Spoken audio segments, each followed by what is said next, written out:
Hello everyone, how are you all? I do hope that you all are doing very well. मैं आज फिर आपके सामने आपके अपने चैनल पर इंग्लिश ग्रामर की एक और क्लास लेकर के हाजिर हुआ हूँ। ये अपनी क्लास सेकंड होने वाली है। क्लास फर्स्ट में हमने सेंटेंसेस, उसके पार्ट्स, टाइप्स सब के बारे में बहुत अच्छे से कर लिया था। इसके साथ साथ पर्सन्स के बारे में भी हम बहुत अच्छे से पढ़ चुके हैं। हमने ये भी देखा कि सब्जेक्ट कितनी तरह के होते हैं। हमने ये भी उसमें किया था कि ऑब्जेक्ट कितनी तरह के होते हैं। तो अगर आपने किसी भी वजह से फ़र्स्ट क्लास मिस की है तो प्लीज़ आप उसको देखें, नोट्स बनाएं, सब्सक्राइब करें, लाइक करें, शेयर करें, क्योंकि ये मेरे लिए काफ़ी ज़्यादा मोटिवेटिंग रहेगा। आज हम, जैसे कि आप देख पा रहे होंगे, मैंने पहले से टाइम बचाने के लिए राइट डाउन किया हुआ है। ये जनरल रूल्स ऑफ वर्ब हैं, यानी कि वर्ब को हम किन बेसिक रूल्स के साथ मोस्टली चेंज करते हैं। तो आपके लिए बहुत ही ज़्यादा यूज़फुल होने वाला है, क्योंकि जब टेंसेस की हम बात करते हैं तो हमें वर्ब्स का बहुत बड़ा रोल प्ले होता हुआ दिखता है। अगर हमें इन वर्ब्स के रूल्स की अच्छे से जानकारी नहीं होगी तो हम मिस्टेक्स करेंगे और मार्क्स लूज करेंगे। तो देखिएगा, बिना टाइम वेस्ट किए मैं general rules of verbs start कर रहा हूँ, क्योंकि ये पूरा बोर्ड मैंने कवर कर लिया है। 10 रूल्स हैं। 11th रूल्स एक्सेप्शन वाला रहेगा जो मैं आपको इसके बाद बता पाऊँगा। तो आज अभी हम इसको स्टार्ट कर लेते हैं। देखिएगा, अगर हमारी V1, फर्स्ट रूल है, अगर हमारी V1 यानी वर्ब की फर्स्ट फॉर्म ख़त्म होती है ई के अंदर, यानी लास्ट में क्या मिले, हमें ई मिले, जैसा कि ये आप देख पा रहे होंगे, लास्ट में हमें क्या मिला हुआ है, यहाँ ई मिला हुआ है। तो ई मिलने की वजह से अगर हम लास्ट में डी लगा देते हैं तो हमारी वी सेकंड यानी वर्ब की सेकंड फॉर्म और वर्ब की थर्ड फॉर्म हम फॉर्म कर लेते हैं। जैसे मान लीजिए कोई भी एक ले लीजिए, एडवाइज ले लीजिए। जैसे मैंने लिखा, अगर मैं इसकी V2 लिखूं तो क्या रहेगा, एडवाइज्ड रहेगा। अगर मैं V3 लिखूं तो क्या रहेगा, वो भी एडवाइज्ड ही रहेगा। तो बस आप ये ध्यान में रखिएगा कि V2 V3 हम क्या डी लगा करके फॉर्म कर सकते हैं। कब कर सकते हैं, जब V1 हमारी ई में ख़त्म हो रही हो, लास्ट में ई हमें मिले। उसके बाद देखिए, हमारा V1 जो है एक कॉन्सोनेंट तो आप समझ गए होंगे। हमारी इंग्लिश में वावल कितने होते हैं, vowel A, E, I, O और U होते हैं। ये 5 वावल्स होते हैं और जो बाकी सारे लेटर्स बच गए वो कॉन्सोनेंट में काउंट होते हैं। अगर हमारी वर्ब की फर्स्ट फॉर्म कॉन्सोनेंट और उसके साथ साथ वाई में ख़त्म हो रही हो, तब हम वाई को IED में बदल देते हैं। ध्यान में रखिएगा, वाई को किस में चेंज कर दिया जाता है, वाई को IED में चेंज कर दिया जाता है। जैसे ट्राई, ये एक कॉन्सोनेंट है R और प्लस मिला हुआ है हमें वाई। जैसे कैरी, डबल R या R आप कह लीजिए, ये है कॉन्सोनेंट और मिला हुआ है वाई, और ये भी एक कॉन्सोनेंट है, मिला हुआ है वाई। तो आप कोई भी एक चेंज कर लीजिए, वाई को हम IED में चेंज करेंगे। तो मैं V2 अगर इसका बनाऊं कैरिड का, तो ये हो जाएगा कैरिड, कैरी, कैरिड और कैरिड, कैरी, कैरिड और कैरिड। इस तरीके से हम V2 यानी वर्ब की सेकंड फॉर्म और वर्ब की थर्ड फॉर्म बना पाएंगे। अब हम बात करते हैं थर्ड रूल की। थर्ड रूल हमें क्या करता है, कहता है if V1 ends in a single vowel. हमारी V1 जो है एक सिंगल वॉवल प्लस कॉन्सोनेंट के साथ ख़त्म हो जाती है। कोई भी एक सिंगल वॉवल इसमें से होना चाहिए और एक कॉन्सोनेंट होना चाहिए। तो जो कॉन्सोनेंट है वो डबल हो जाता है। जैसे मैंने वहाँ कुछ वर्ब लिख रखी है, पेट थपथपाना, ड्रॉप गिराना। अगर मैं पेट का यहाँ पर बना के बताऊँ आपको तो क्या होगा, देखिएगा, मैं V2 लिख रहा हूँ, टी से पहले, जो कि टी एक कॉन्सोनेंट है, उससे पहले एक वावल आया हुआ है, तो ये हो जाएगा पैटिड। और उसके बाद में V3 क्या होगा, पैटिड।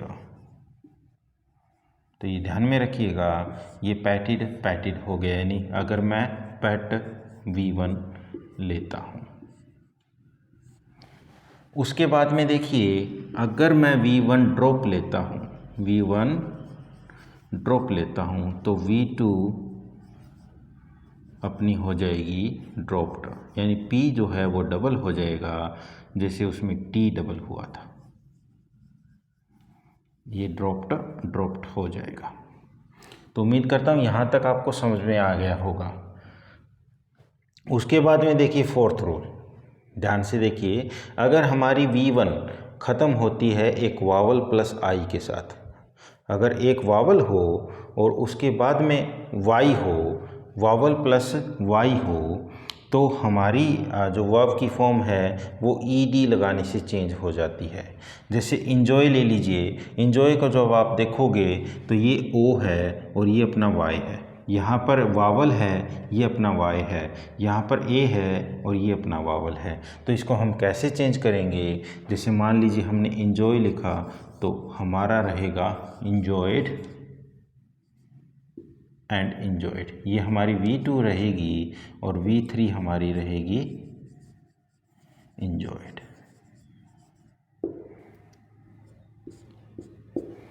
क्लास को आपका टाइम बचाने के लिए और कम समय में ज़्यादा इन्फॉर्मेशन आप तक पहुंचाने के लिए मैंने पहले से राइट डाउन करके रखा था, ताकि आपको इसकी मैं जल्द से जल्द इन्फॉर्मेशन दे सकूँ। उसके बाद देखिए फिफ्थ रूल अपना देखिए, अगर हमारी V1 किस में ख़त्म होती है, लास्ट में डी आए, V1 के लास्ट में क्या आए, डी आए, तो डी जो है वो टी में चेंज हो जाता है, डी जो है वो टी में चेंज हो जाता है। ज़रा देखिए कैसे, जैसे बैंड यानी मोड़ना, स्पेंड खर्च करना, बिल्ड बनाना और सेंड भेजना।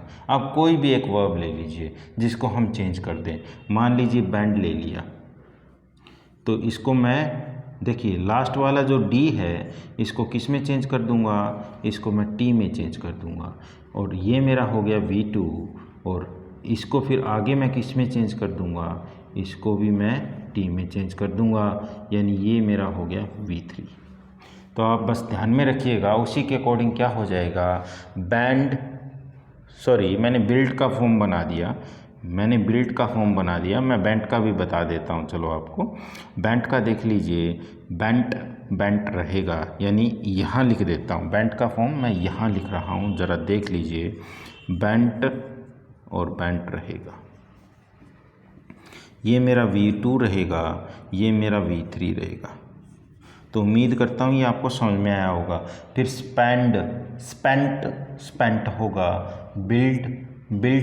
बिल्ट होगा जो मैंने आपको बताया, सेंड का सेंट होगा, तो मैं यहाँ लिख देता हूँ सेंट का सेंट होगा, ये सेंट V2 है, ये सेंट V3 है। अब आप समझ रहे होंगे कि दोनों फॉर्म एक जैसी हो, V2 और V3, तो हम किसके साथ या कौन से टेंस में कौन सी वर्ब यूज़ करेंगे। डोंट वरी, इसके बाद मैं वो भी चीज़ें आपको क्लियर करूँगा, बस आप जुड़े रहें, नोट्स बनाते रहें, आगे आपको एक इम्पोर्टेंट ट्रिक भी मैं देने वाला हूँ। देखिए सिक्स्थ रूल देख लीजिए, अगर हमारी V1 किस में ख़त्म हो, सेम डबल वावल में ख़त्म हो, सेम एक जैसा डबल वावल हो, या उसके बाद में डबल वावल के बाद क्या आ जाए, डी आ जाए या फिर टी आ जाए, तो क्या होगा, तो जो डबल वावल था वो सिंगल हो जाएगा, और अगर डी है तो डी रखेंगे, टी है तो टी रखेंगे। ज़रा देखिए, आप ब्लीड ले लीजिए, यानी रक्त बहना, इसको अगर मैं चेंज करूं तो क्या होगा, ब्लैड और ब्लैड, यानी आप ज़रा देख लीजिए, BLED ब्लैड, BLED ब्लैड, ये मेरा V2 है, ये मेरा V3 है। उसके बाद में फीड को फैड, फीड में मीनिंग होता है खाना खिलाना। शूट यानी कि शूट करना, गोली मारना, तो उसको आगे मैं अगर देखूं तो क्या हो जाएगा, शॉट और शॉट। ठीक है, बस इतना समझ लीजिए कि शॉट होगा, यानी कि V2 और V3 के अंदर हमारा अगर सेम डबल वावल है, लास्ट में डी है या टी है, तो सिंगल वावल रहेगा, या तो डी रहेगा या टी रहेगा। उसके बाद देख लीजिए, अगर हमारी V1 दी हुई है और V1 जो है एक कॉन्सोनेंट में ख़त्म होती है और एक कॉन्सोनेंट के बाद में ई आता है, यानी कि एक कॉन्सोनेंट प्लस ई आ गया तो आईएनजी लगाया जाता है। और आईएनजी मैं बता देता हूँ किस में लगाया जाता है, अगर हमें V4 बनाना है, यानी वर्ब की फोर्थ फॉर्म अगर हमें बनानी है तो आईएनजी लगाया जाता है। तो ई को देखिए, ई को हटा दिया जाता है। अगर देख लीजिए V1 जो है एक कॉन्सोनेंट है, कॉन्सोनेंट के बाद में ई है और ई के बाद हमें क्या करना है, इसका आईएनजी बनाना है तो आईएनजी हट जाएगा, सॉरी ई हट जाएगा, यानी हमें क्या करना है, ई को हटाना है। ध्यान से देख लीजिए, अगर V1 के एंड में एक कॉन्सोनेंट है, एक व्यंजन है और उसके बाद में ई है और हमें आईएनजी की फॉर्म बनानी है यानी V4 बनानी है तो ई को हम क्या कर देंगे, हटा देंगे और आईएनजी लगा देंगे। जैसे अराइज का यानी ऊपर उठना, तो इसका अगर मैं फॉर्म देखूं, फोर्थ फॉर्म अराइजिंग, देखिए ई हटा दिया, एस के बाद जो ई था वो हटा दिया। उसी के बाद देखिए अबाइड, अबाइड का मीनिंग होता है किसी नियमानुसार चलना, उसका पालन करना। तो अगर मैं करूं तो ABIDING रहेगा, यानी इसमें से भी मैंने ई हटा दिया। अगर मैं चार्ज का देखूं तो CHARGING चार्जिंग हो जाएगा। ये उम्मीद करता हूँ ये समझ में आ रहा होगा। अगर मैं सेव का देखूं तो ये सेविंग हो जाएगा, यानी इसमें से हमने ई को हटा दिया है। आपको समझ में आ रहा होगा। उसके बाद देखिए, अगर हमारी V1 जो है वो उसके अंदर क्या है, लास्ट में एक वावल है और एक कॉन्सोनेंट है। एक वावल भी होना चाहिए V1 के लास्ट में और एक कॉन्सोनेंट भी होना चाहिए। अगर दोनों कंडीशन है तो देखिए, तो हमारा जो कॉन्सोनेंट है वो डबल हो जाएगा जब हम उसको आईएनजी में चेंज करेंगे। ज़रा देखिए, हमारा वावल है, उसके बाद में एन कॉन्सोनेंट है, हमारा वावल आई है, उसके बाद में एम कॉन्सोनेंट है, हमारा वावल ओ है, उसके बाद में पी कॉन्सोनेंट है, हमारा वावल आई है, उसके बाद में टी कॉन्सोनेंट है। तो इसका मीनिंग क्या हुआ कि हम जो हमारा कॉन्सोनेंट है उसको डबल कर देंगे। आप कोई भी एक ले लीजिए, जैसे मैं बिगिन का लूँ तो क्या हो जाएगा, बिगिनिंग हो जाएगा। अगर मैं स्विम का लूँ तो क्या हो जाएगा, स्विमिंग हो जाएगा। अगर मैं ड्रॉप का लूँ तो क्या हो जाएगा, ड्रॉपिंग हो जाएगा। उसी तरीके से अगर मैं हिट का बनाना चाहूँ तो HITTING हिटिंग हो जाएगा। तो उम्मीद करता हूँ यहाँ तक आपको क्लियर है। उसके बाद में देखिए V1 फिर ले लेते हैं और V1 जो है वो IE में ख़त्म हो, लास्ट में I ही हो, तो IE किस में चेंज हो जाएगा, Y में चेंज हो जाएगा। IE किस में चेंज हो जाएगा, Y में चेंज हो जाएगा। जैसे मैंने यहाँ थोड़ा स्पेस आपके लिए रखा हुआ है। जैसे लाई, आपका IE लास्ट में है, टाई की में भी IE है, डाई में भी IE है, कोई भी एक ले लीजिए। अगर मुझे इसका फोर्थ फॉर्म बनाना है तो लाइंग हो जाएगा। अगर टाई का मुझे फोर्थ फॉर्म बनाना है TYING हो जाएगा। अगर डाई का बनाना है DYING हो जाएगा। ओके, उसी के अकॉर्डिंग आगे देखिए, अगर हमारा V1 है वो D या T में ख़त्म होता है, हमारा V1 है वो या तो D में या T में ख़त्म होता है, तो क्या रहेगा, वो अनचेंज्ड रहेगा, यानी उसमें कोई बदलाव नहीं होगा। देखिए यहाँ पर T है, T है, T है, T है, T T अगर हमने लिया है तो वो किसी में चेंज नहीं होगा, वो बिल्कुल भी हम उसको नहीं बदल सकते हैं। जैसे देखिए लेट, अगर मैं इसका फॉर्म देखूं, लेट, हिट, हिट और हिट। अगर कट का देखूं तो cut, cut, cut, broadcast, broadcast, cost, cost, और उसी के अकॉर्डिंग पुट, पुट और हर्ट, हर्ट, हर्ट रहेगा, यानी इसमें कोई चेंज नहीं होगा।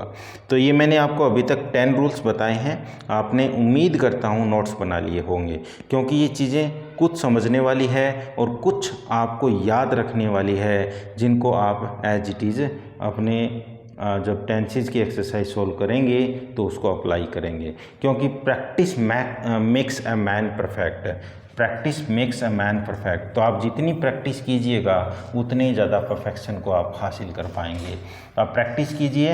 अभी एक मैं बता देता हूँ, ऐसी वर्ब जिस पर कोई भी रूल अप्लाई नहीं होता। ऐसी वर्ब कौन सी वर्ब जिस पर कोई भी रूल अप्लाई नहीं होता, वो अपवाद होती है, वो एक एक्सेप्शन होती है। जैसे मान लीजिए मैंने लिया टेक, तो टेक की वर्ब अगर आपको पता है तो आप बता सकते हैं, जैसे टेक, टुक, टेकन होगा। अगर उसी के अकॉर्डिंग मैं लिखूं गेट, GET, गेट, गेट का मीनिंग कुछ लेना, ला करके देना, लाना। देखिए गेट, गेट का मीनिंग पाना भी कह सकते हैं, नहीं, टेक और गेट जो मैंने अभी अभी डिस्कशन किया। टेक मीनिंग लेना, गेट मीनिंग जैसे ला करके देना, गेट मी ए पेन। उसी के अकॉर्डिंग कुछ ना कुछ प्राप्त करना भी गेट है। तो देखिए एक्सेप्शन क्या है, यानी अपवाद क्या है। जो 10 रूल में ना आए वो अपवाद में आएगा। जैसे मैंने लिखा गेट, तो गेट का क्या होगा, गोट, और आगे क्या होगा, गोटन। ठीक है। उसी के अकॉर्डिंग जैसे मैंने बोला टेक, तो क्या होगा, टुक, और होगा टेकन। ओके। और उसी के अकॉर्डिंग आप और ले लीजिए, जैसे गो, वेंट, गोन। ओके। तो इसका मीनिंग क्या हुआ कि हमें बिल्कुल complete changed form of verb मिलेगा हर बार। चाहे वो V1 है तो वो V2 अलग है, V3 अलग है, ये एक्सेप्शन में काउंट होगा। इसके लिए आप इन रूल्स के साथ साथ मेरा आपको एक सजेशन रहेगा कि 9th 10th की जो भी आपको इंग्लिश ग्रामर की बुक मिलती है वहाँ वो उठाइए। 8th की भी उठा सकते हैं, किसी में जो वर्ब दी वो कॉमन इंग्लिश ग्रामर की बुक, वहाँ से आप इनको लर्न कीजिए। वर्ब्स को जितना ज़्यादा प्रैक्टिस करेंगे उतनी ही ज़्यादा आपकी इंग्लिश स्ट्रॉन्ग हो जाएगी। तो उम्मीद करता हूँ आपको ये जो मैंने अभी तक करवाया आपको क्लियर रहा होगा। उसके बाद हम आगे की जो क्लास है उसमें आगे टेंसेस को कैरी ऑन करेंगे कि टेंस क्या है और किस तरीके से हम उसको यूज करते हैं। इस क्लास में जुड़े रहने के लिए आप सभी का धन्यवाद। उम्मीद करता हूं कि जो मैंने आपको बताया आपको समझ में आया होगा। सब्सक्राइब कीजिए, लाइक कीजिए और शेयर कीजिए। Thank you very much.